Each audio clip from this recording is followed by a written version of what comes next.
Welcome friends to another episode of Konexio HighFlyers. Today we have another interesting company by the name of NPST Limited, and today we have the senior management team of the company, Mr. Deepak Thakur, who is the co-founder and managing director, and Mr. Ashish Aggarwal, who is also the co-founder and joint MD. So gentlemen, welcome to the show and sparing your valuable time. Thank you. Thanks Avinash. Deepak ji, my first question to you is basically, if you could again explain to us that how is the company's business model positioned. You all made a public issue some time back, but if you can again share with us the broad business model under which the company undertakes its operations. First of all, thank you Avinash ji. Good to meet you after such a long time. So NPST is majorly into so when you talk about fintech industry, we are one of the major player when it comes to payment processing. So we would like to position ourselves as a technology company which will empower payments for payment gateways and aggregators. At the same time, a fintech company which will empower banks for digital transactions. Okay. So that is where we position ourselves. We have a very unique position in the industry wherein we are building technology for UPI, for IMPS, for payment gateways, aggregators, all of them. So there may be a lot of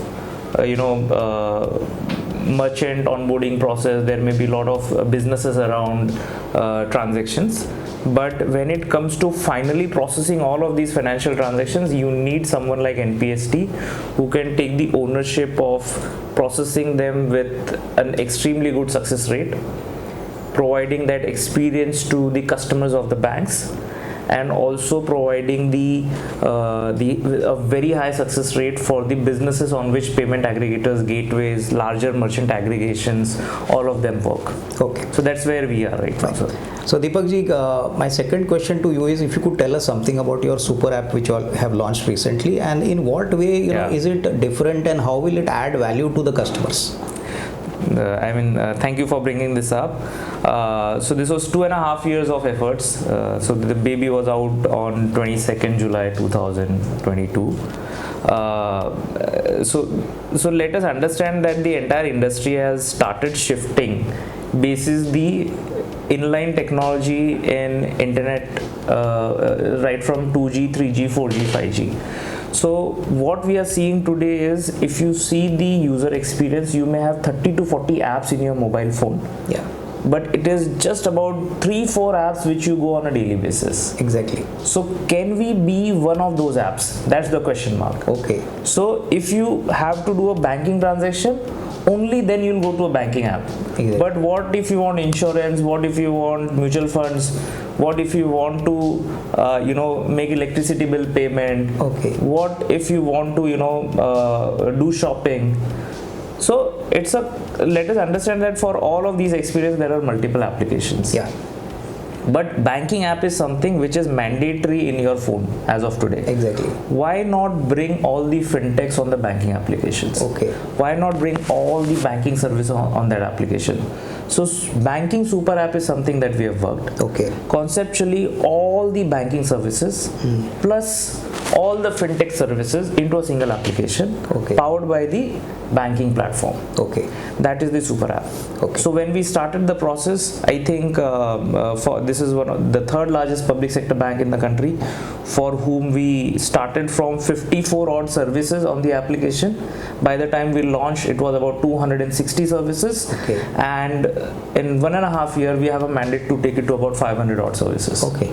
So it solves a very big problem of user acquisition for fintech industry to be on that application. Okay. At the same time, it solves a big problem for banking industry to give multiple services to the customers which they have acquired. Okay. So per transaction, cost goes down. Exactly. And your revenue increases. Okay. So that is the super app, sir. Okay. Now on a very broader basis, Deepak ji, what is the kind of growth opportunity you see from this super app in the next say 2 to 3 years? Very interesting. We are at a trajectory where we have not just launched the super app, but also the country is going through a migration from 4G to 5G. Exactly. And when that happens, then these super apps are the ones that will be critical applications in your phone. Okay. So I foresee that there is no second thought that large banks, large entities, everyone will have to switch to a concept of super app. Okay. So I see that there is a lot of demand coming in. We were one of the most, I would claim that we were one of the most talked about stall in the Global FinTech Fest in Mumbai, where super app was the most liked product. Okay. We have been getting calls from a lot of large banks, small banks. In fact, we have started getting calls from even fintech companies. Okay. Those who actually want to see this technology, those who actually want to, be part of this, the migration which is happening in the industry. So the growth I see is that I and Ashish, we personally foresee that there would be nothing less than 7 to 8 or even 10 super banking apps in the market for top 10 odd banks in the country. They are going to be must in every phone. Okay. And second is there will be a lot of fintech player who will change the way they service their customers today. Okay. So that's the business scope. Ideally, all the banks as well as fintech companies, those who want to take the advantage of 5G, which is under rollout right now, and they want to bring in more and more services to their customers. Okay.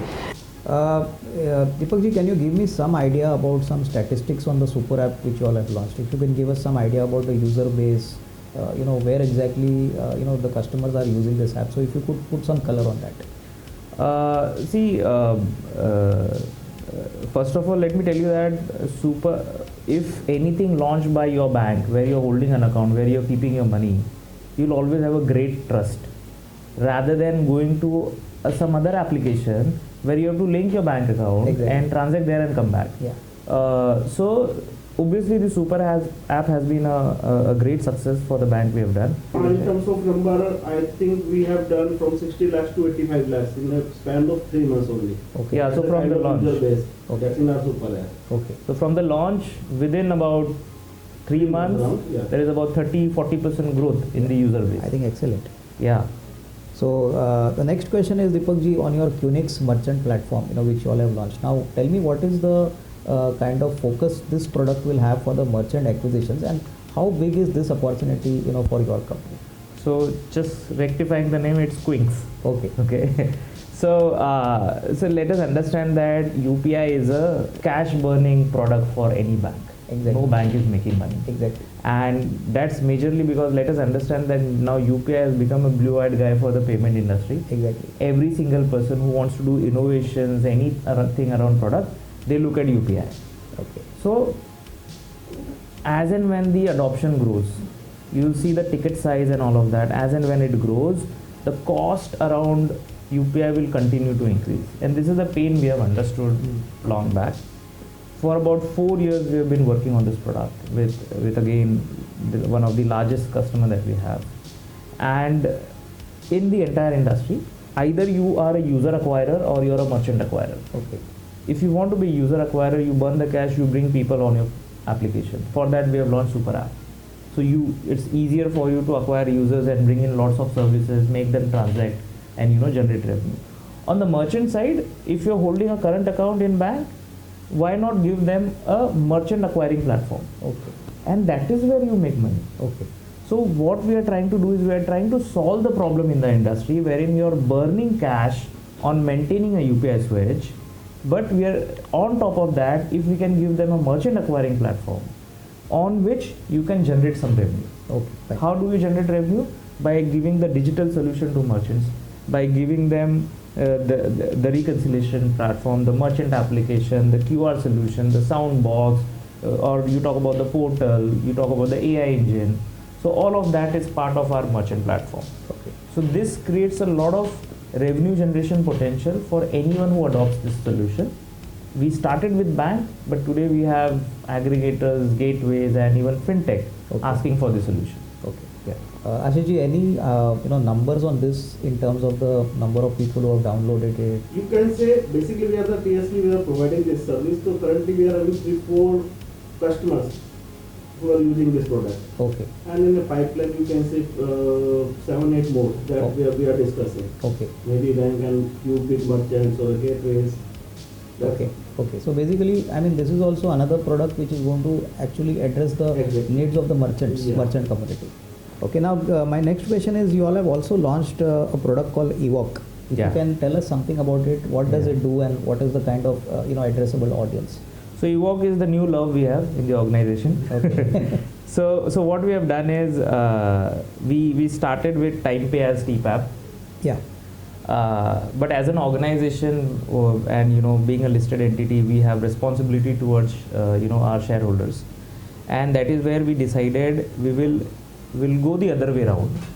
We will not be spending money on user acquisition on the TPAP. Instead, we will do the merchant acquisition where there is a revenue, and that was the output, Evoke. Okay. And after a lot of efforts, we were able to create an API engine. Okay. So today, if any payment aggregator needs a UPI solution for their merchants, the only solution they have is go to bank and get the API from them. Okay. Beyond bank, you can also go to NPST. Okay. And what is the advantage here is that you not only get the API, but you also get an end-to-end technology platform to do the innovations. Okay. So you want to do something around recon, come on my platform. Okay. If you want to add some new product, do certain POC, you can work with us. Okay. So we are giving that platform to the fintech industry. Okay. The power of the entire switch. Okay. The payment switch. Understood. Which they will not be getting from banks otherwise. Okay. So we are opening that gate. Yeah, we are opening that gate for all of them. Okay. So that is, I think, something very different. Absolutely, and that is why we have been able to generate a very good number on Evoke in just about 4 months odd. Okay. So we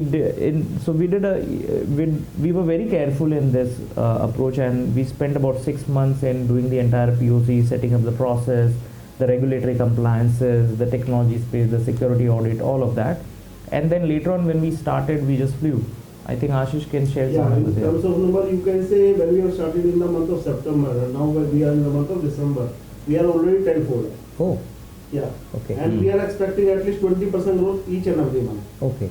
The kind of ecosystem, the kind of transaction that we are handling. Okay. So I think this can be the scope. Very good. In fact, now talking about all your products, the Super App, the Evoke, and the Quinks merchant platform, I wanted to understand that now so many products have been launched. Now, which is the most promising product according to you in the very near term, and obviously which could be the big revenue contributor for the company? Like, obviously you all must be having business targets for all these three kind of platforms which you all have created. But initially, what would be the platform which you guys would focus first on, and what would be your priority? You're asking me to choose my favorite child. That's not going to happen, because see, every product that we have launched is recent. Okay. Recent evolution. Okay. So let's talk about Super App, the first one you questioned. Yeah. It was a mobile banking solution which has evolved into Super App. Exactly. In 2022. Quinks, it was a UPI solution on which 4 years we have made an effort, and now there is a launch in early 2022. Exactly. Evoke, we launched it in November, did 6 months of POC, and September we have started generating revenue. Okay. So you see that all our kids have grown in this year. Okay. So it is very difficult to make a choice. No, but let me ask you a very simple way. Like, all the three platforms will be giving you very solid growth opportunity. Absolutely. The growth engine will come from all the three platforms according to you. Is that what you are trying to say? Absolutely, yeah. Because I'll tell you what, Quinks and Super App, they are part of my technology, like I explained about the company, fintech partner to bank and technology partner to fintech entities. So when I say technology, fintech partner to bank, Quinks and Super App does the job for them. So this is a separate bouquet of services where I'm purely giving technology solutions to banks. Okay. Here what I'm doing is I'm becoming a technology partner to the technology companies like fintechs, payment aggregators, gateways, merchant aggregators, all of them. Okay. So Evoke is that particular product. So they both have different role to play in market. Okay.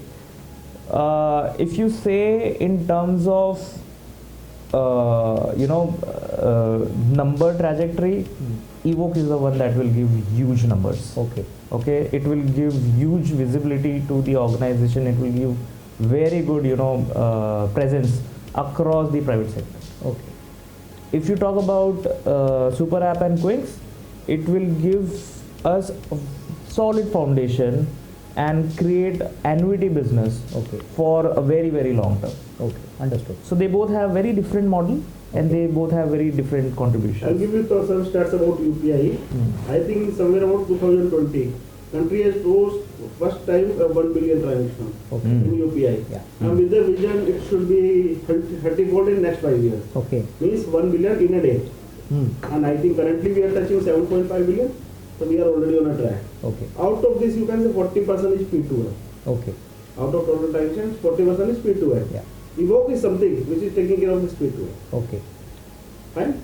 So, if you want to understand the growth, if country's transaction is growing from 7.5 to 30, this transaction will definitely grow in next couple of years. And Coins, if you are talking about, it's a merchant solution. It's a merchant application where we are going to acquire the merchant to resolve their problems relating to reconciliation, payments, accounting, anything and everything related to the merchant. It's a new division. Yeah. So you will get more and more merchant, you will get more and more money. Okay. This is a kind of. Okay. And broadly, Ashish ji, if you could tell us, what could be the kind of EBITDA margins we could get from all the segments? A very broad level. It's broad level between, you can say, in all the product between 30 to 40% you can say, it's EBITDA margin. You're talking about operating EBITDA margins. EBITDA margin, yes. Okay, so pretty attractive, I think 30-40%. We have to invest huge in at the time of this development and then at the time of maintenance. Exactly. EBITDA will be huge. And one more question I wanted to ask you. You all have developed all these, platforms. What has been the total cost on a very rough basis? How much time and cost has difficult. gone? Actually, it's a regular development. First, we have to understand it's not a plain vanilla that you have to develop and it's okay. No, we have to develop. It can be a compliance, regulatory issues, compliance part, security piece, integration. Each part we have to do. So when you talk about cost, it's not because we are an extremely regulated product. Yeah. Exactly. Which is directly under the RBI, NPCI, those who are taking care of the monetary policy of the country. No, understood. So it's not just technology cost, but the cost around that regulation, the cost around audit, the cost around maintaining that platform. So that matters. No, I'm just wanting to know that the funding for this possibly if please correct me if I'm wrong. That was this done from your internal accruals and the public issue money which was collected by you guys? Even if you want to understand that what kind of cost we are incurred before launch or at the time of work, it would be, you can say, 1 to 3 CR. Okay. Depending upon the project. Okay, fine. Yeah. And currently, how many software engineers do you have in the entire company, like your in-house team? Not about software engineers, total IT part, it's near about 125 to 140 employees. Tech guys. Okay, tech guys. So when we say tech, we have a full stack organization. That means right from designing, development, testing, maintenance, implementation. Exactly. We have the entire stack, about 120 people. And currently, Deepak ji, if you could tell us, that two things. One is, how many active customers do you have? And secondly, who are your nearest competitors? Like in the listed space, are there any companies, or in the startup or maybe in the private space, are there any companies which we can compare your company with? Yeah, I mean, see, there is no company as such. This is a very pertinent question which we have been trying to answer in the industry. We are working on a very unique space of having a TSP role, technology service provider in the industry, and being a TPAP. Exactly. So our competitors are divided. Okay. So in TSP space, we have Mindgate, FSS, we have Olive Crypto, so they are Sarvatra. So these are very good players, respect. And in the space of TPAP, I see there are 23 TPAPs in the country, third-party application provider for UPI. Okay. But each of them have a very unique case. Like Google Pay has a very unique case of onboarding people on their platform and bringing the merchants on the platform. Exactly. So they have a different model. Exactly. But Cred is also a third-party application in UPI. Okay. But their model is to make the payments for credit cards. Okay, fine. So when it comes to our model, we are not into heavily on the user acquisition side. We are about creating the solution for those who are into merchant acquiring. Okay, fine. So in this space, I wouldn't say that we have competitors as such, but we can safely say that our platform is an alternate for a lot of fintech players. Okay. Those who are looking for UPI solution and those who are going to bank. Okay. So they can also come to our platform. Okay. Just yeah. And just one more thing, on the business side, I wanted to understand that, what is it so special about NPST? What are the competitive, modes which your team and your company has created, which actually differentiates you? So in a very simple way, if you could tell us that, how is NPST special and what is that special quality which keeps you little ahead of the competition? The vision. Okay. The vision which we set about, 4 years back, 5 years back, when we actually Ashish and me have been taking a lot of entrepreneurial risky decisions in the initial days. So when we started as an organization, we built a platform for rural semi-urban merchants. That's where the business started. But then we both sat together and we decided that next in line is obviously digital payments. So let's get into that. Okay. Somewhere in 2015, we took that decision, and then rather than competing for small banks in TSP space, we further went on to spend on having our own TPAP approval from NPCI, getting a sponsor bank, getting into revenue share model. So this is the reason why today we have two very strong babies. One which is on the technology side, we are continuously investing on that, we are building products, we are being innovative around that. Super app, today everyone are talking in the industry, but we conceptualized long back, 2.5 years back. Exactly. And that's why we were able to launch it when the industry is talking. Exactly. Evoke, today we have signed about 35 odd payment aggregators and gateways. Okay. It includes those in top 10. Okay. So that's because somewhere in 2017 we made a decision that we will get into this. Okay. So the advantage that we have is that we have so much visibility around this particular space that there are certain decisions we take before time, we stick to it, we execute it well, and we have a very, very good team to the very energetic young crowd, those who really want to do a good job. Exactly. So thanks to the entire organization. So we are 200 plus now. Yeah. So we are 200 plus now, and not just tech guys. There are very, very energetic, aggressive sales, pre-sales, solutioning, product. Okay. There are so many strategy. So there's so many people who work together to make this a success. My last question, Ashish ji, would be to you that FY23, the first half numbers have already come out. Yeah. What is your outlook which you can share for FY23? कैसा लग रहा है? I mean, how should you end the year with? I mean, without giving any specific number, at least a broad outlook. How does the company look? From the last 3 months, traction is huge. Now we can clearly see that the number will be huge in this year and even in upcoming years. Like Deepak has just told that we are already having 35 merchants that we are discussing, and it's in advanced stage. Okay. So I hope this will come in this year only, Okay. and next year will be huge. Okay. Yeah. So basically, I think touch wood, I think everything has come at the right time for you Yeah, guys. you can say. So anyway, I think thank you very much both of you for Yeah. spending your valuable time and Thank enlightening you. our viewers. Yeah. So friends, thank you very much, and I think we can definitely hope to get a lot of value from this video. So please do like and share this video, and thank you very much, and we'll meet once again. Thank you. Thanks Avinash. Thank you so much, everyone. Thank you. Thanks.